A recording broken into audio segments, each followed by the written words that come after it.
Hi, you're watching Detonator TV. I'm Nelly, and I'm here with Joey Tempest from Europe. Hello.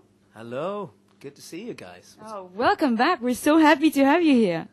Thank you. It's good to be back. So, you haven't been playing with Europe for a long time. How does it feel to play with your band again? Well, it feels great. We're all friends, you know. We all grew up together and met when we were teenagers. So to be able to be out on the road together is like a big family, and we're having a lot of fun. Fantastic. So let's rewind a few years ago. In '92, I think, was your last tour. We took a break. We were in a tour bus, and we said it's time to take a little break. I went to do a solo album, and then sort of the break just sort of became long. And people started to scatter a bit, do other projects, do other albums. But we always knew, you know, that one day. And then we started to call each other and kept in contact. And so it was inevitable. It would happen, you know. Okay, that's brilliant. So now you have a new album out, Start From the Dark. And so how did the songwriting process happen? Did you have a lot of pressure when you started writing? No, we didn't actually, because we didn't approach anybody else. We did it in secrecy in the cold winter of Sweden, you know. We didn't tell anybody that we were doing an album, really. We didn't tell any record companies. We wanted to approach them afterwards because we wanted to make something real and something from our rehearsal place, you know, something really raw and quick. We didn't want to spend several years on the album. We wrote it in 6 months, recorded it in 40 days, and that's it. And then we were ready. And then we went out to do some festivals, and then we released the album. So the album sounds very personal in terms of the lyrics. What influenced you to write the music and the lyrics? Well, the music was more me and John Oram. We started writing together, and it's just a great chemistry music-wise. Lyrically, it's basically about the chain of events, what happened when we got together again. It's about the band getting back together. It's about us meeting the fans and communicating with the audience, and it's a lot about the actual putting the album together. Whatever happened to Key Marcello?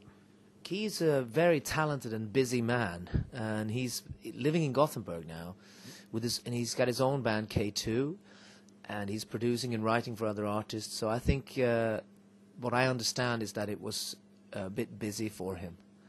So we're stuck with John. Okay, well, it's not a bad thing, is it? No. John is great because I met John when I was about 14, maybe 15, and he was 14. And we started to talk about starting a rock band a long time ago, and now we're playing together again. It's just great, you know. Cool. So the album, I think, went into #2 in the charts in Sweden. Yeah. Did you expect such a success? Not really. We didn't expect anything of this album. We just went in the studio and did something really quickly, and we are very, very happy and lucky that people are beginning to talk about the album. The more they listen to it, they like it, and so it's one of those grower albums. But we were lucky in Sweden. It went in really high.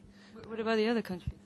Yeah, but that is what's happening. What's strange about this album is that it's beginning to grow slowly. It's one of those things that comes from nowhere, and it's like starting from the dark, you know. With nothing, you start from nothing. I get nothing to lose. You just do something quickly in your studio, and then people start talking about it. Europe is back. Have you heard the new album? It sounds different, sounds heavy, and the talk on the street is really helping this album. So we're going to keep touring on it for at least another year. I mean, we're going to tour. Beginning of next year will be Japan, and hopefully back to England, and do some more dates in Europe, and then America in April, we hope. Some bigger festivals in Europe next summer, and back to America again, we hope. I mean, we're trying to get everything together. And then at the end of next year, we're going to work on the next album. Cool. So you're back for good then? We're back for good. That's awesome. So how do you think Europe fits into today's music scene? How relevant is it to have Europe back? I think the energy and the sound of the album makes it a bit relevant, you know. Obviously, people are going to think, oh, that was in the 80s and stuff. And we thought that too, so we didn't want to make an 80s album. We just wanted to make something that sounded fresh now. Whether we are relevant or not, that's not up for us to decide. We're relevant to ourselves, and we think what we do at least is a statement, and it causes reactions. I mean, we get people shocked of the new sound. We get people loving the new sound. We get people in the 80s that thought there was too many keyboards in this band, and now all of a sudden they love it. So we get everything, you know. And what we wanted with this album is to get reaction, because it would have been easy for us to try to do a sort of an 80s album, a lot of keyboards, and try to do what we'd done before. But that's too easy, so we wanted to make something else. Yeah, it's very rock. I was quite surprised. It's really quite different from what you've done before. It's less pop metal and very rock. Yeah. I mean, do you think that, you know, we had just in November in England, we had Whitesnake, we had Wasp playing, we had Deep Purple, Motorhead. Do you think the era of classic rock is back? I think definitely on the live side of things, things have gone full circle, and maybe it has a lot to do with the climate these days. You know, there's a lot of internet talk, and the record companies are having problems. People just turn to the live circuit again. They want to see rock bands. They want to be entertained, you know. 90s, there wasn't good bands around, you know. Alice in Chains, Stone Temple Pilots, and there wasn't good rock bands, hard rock or a bit alternative maybe, but they were really good. But in the 80s, you had a lot of entertainment as well, and I think people have missed that a little bit. So that's why bands like The Darkness, you know, they're fun, but they're great players as well. I mean, they play great guitar. So I went to see them here actually at Hammersmith and last year. I think they're amazing. I think people like to be a little bit more entertained, but still have that heavy edge. You know, that's what's going on. And I want to talk about the final countdown because we have to, and it was huge. And when you look back, do you think that you could ever top that song? No, it's got a life on its own. You know, it's left the family. It's out there flowing in the universe. People are using it for all kinds of different things. It's just doing its own thing. But for us, it means a lot live because we never rehearse it at home. We never listen to it. But when we stand in front of an audience and we put that intro on and we play that song, it's just magic. It's just great. It's the communication with the audience is fantastic. And that's what it was meant to be. That song came from our third album, because our original dream was to become a touring rock band like Deep Purple or Thin Lizzy. That was our dream when we were kids.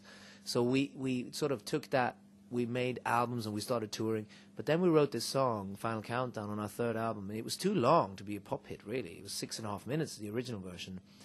So we didn't know we had some sort of a pop song.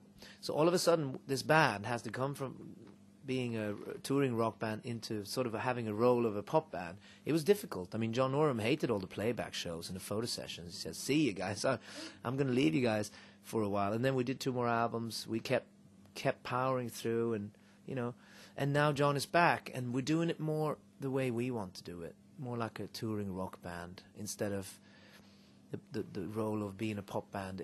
We're more comfortable just touring and playing more heavy stuff, really, you know.